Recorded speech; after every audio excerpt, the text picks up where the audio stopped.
பிஸ்மில்லாஹிர்ரஹ்மானிர்ரஹீம். அவுலியாக்கள். அவுலியா என்பது வலி என்ற வார்த்தையின் பன்மையாகும். வலி என்ற வார்த்தைக்கு இறை நேசர் என்பது பொருள். எந்த ஒரு முஸ்லீம் அல்லாஹுடைய மேலும் அவன் திருத்தூதர் முஹம்மது ஸல்லல்லாஹு அலைஹி வஸல்லம் அவர்களுடைய கட்டளைக்கு முழுமையாக கட்டுப்பட்டு நடக்கிறாரோ, அதிகமாக வணக்க வழிபாடுகளை செய்கிறாரோ, பாவமான காரியங்களை தவிர்த்திருக்கிறாரோ, எல்லாவற்றையும் விட அதிகமாக அல்லாஹ்வின் மீதும் அவன் திருத்தூதர் முஹம்மது ஸல்லல்லாஹு அலைஹி வஸல்லம் அவர்களின் மீதும் பேரன்பு வைத்திருக்கிறாரோ, உலக ஆசைகளை துறந்து சகோதரர்களை சதா காலமும் மறுமையின் சிந்தனையிலேயே மூழ்கி இருக்கிறாரோ, அவர் அல்லாஹுவுக்கு பிரியமானவராகவும் நெருக்கமானவராகவும் இருப்பார்.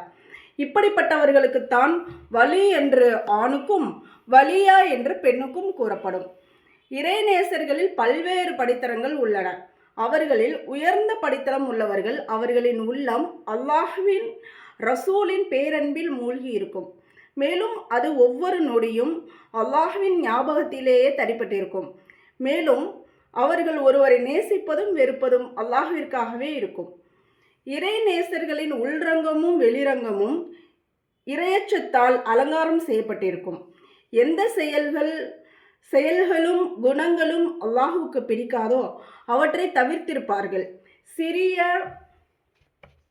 பெரிய இணை வைத்தலில் இருந்து விலகி இருப்பார்கள்.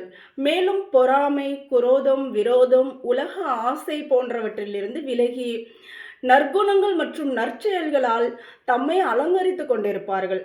இறைநேசர்கள் நபிமார்களின் மற்றும் சஹாபாக்களின் உயர்வை அடைய முடியாது.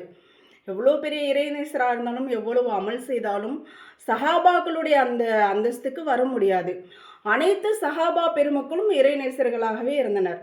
ஒவ்வொரு சஹாபாக்களுமே அல்லாஹுவை அதிகமாக அஞ்சக்கூடியவங்களாக இருந்தாங்க.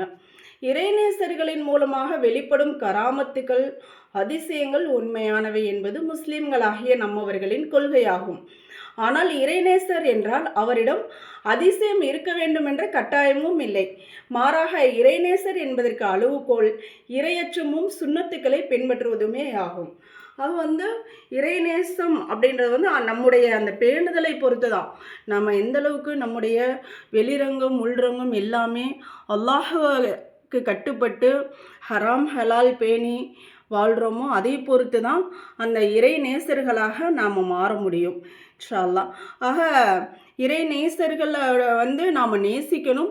அவங்கள்ட்ட போய் நம்ம கையேந்தக்கூடாது. இறை நேசர்கள்கிட்ட எங்கள்கிட்ட போய் இது கொடுங்க அது கொடுங்கன்னு எது கேட்குறதா இருந்தாலும் நம்ம அல்லாஹ்விடத்தில் தான் கேட்கணும். இன்ஷா அல்லாஹ் அனைத்து தேவைகளையும் அல்லாஹ்விடம் கேட்டு பெற்றுக்கொள்ளக்கூடிய நல்லடியார்களாக நம்மை அல்லாஹ் ஆக்கி அருள் புரிவானாக.